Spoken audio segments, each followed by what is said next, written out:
منکرین مذہب کی طرف سے ایک حدیث پر سوال کیا گیا کہ نبی کریم صلی اللہ علیہ وسلم نے چپکلی مارنے کا حکم دیا اور اس پر اجر و ثواب کا بھی بتایا۔ تو سوال یہ ہے کہ اگر چپکلی کو مارنا ہی تھا تو اللہ رب العزت نے اس چپکلی کو پیدا کیوں کیا؟ اس کے جواب میں گزارش یہ ہے کہ یہاں دو باتیں ہیں۔ ایک یہ کہ نبی کریم صلی اللہ علیہ وسلم نے چپکلی کو مارنے کا حکم کیوں دیا؟ تو اس کا جواب ہمیں ایک حدیث سے ملتا ہے۔ وہ مسلم شریف میں حدیث ہے کہ امر النبی صلی اللہ علیہ وسلم بقتل الوزغ وسماہ فویسقا، کہ نبی کریم صلی اللہ علیہ وسلم نے وزغ جو گرگٹ اور چپکلی کو کہتے ہیں اس کو مارنے کا حکم دیا، وسماہ فویسقا، اور آپ علیہ السلام نے اس کو فاسق کہا۔ فاسق ان جانوروں کو کہا جاتا ہے جو انسان کے لیے نقصان دہ ہو، جس طرح ایک اور حدیث میں چوہے کو بھی فاسق کہا گیا کیونکہ وہ رات کے وقت چراغ کی بتی کو لے کر کھینچ لیتا ہے اور اس سے پورا گھر کبھی کبھی جل جاتا ہے۔ تو چپکلی بھی ایسے ہی نقصان دہ کیڑے مکوڑوں اور جانوروں میں سے ہیں۔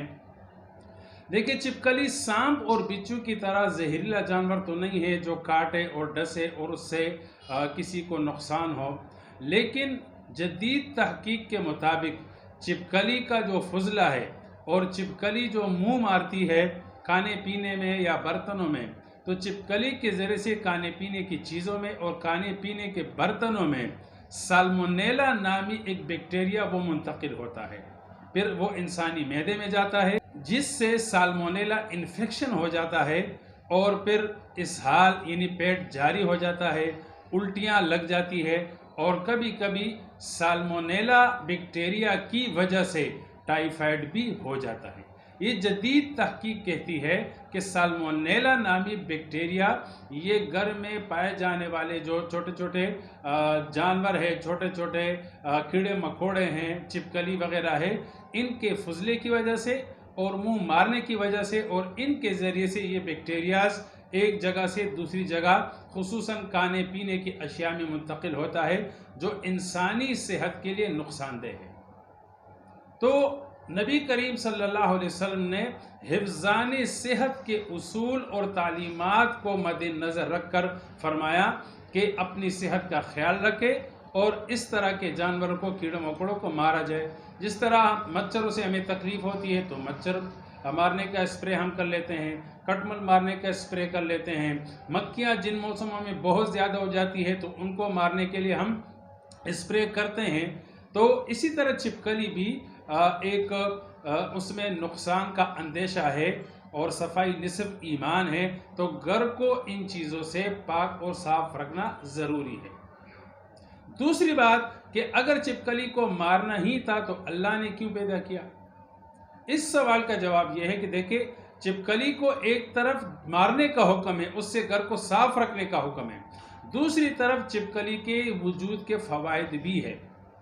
یوں سمجھے کہ چپکلی نیچرل سرکل کا ایک حصہ ہے، پاپولیشن کو کنٹرول کرنے کا ایک بہت بڑا ذریعہ ہے۔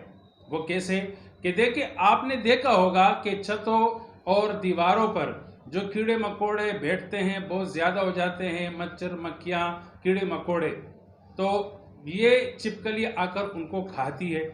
تو ایک چیز سے دوسری چیز کی کمی اور کنٹرول یہ ایک نیچرل سرکل کا حصہ ہے کہ بڑی چیزیں چھوٹی چیزوں کو کھا جاتی ہے تو اس سے پاپولیشن آلودگی قابو میں آتی ہے۔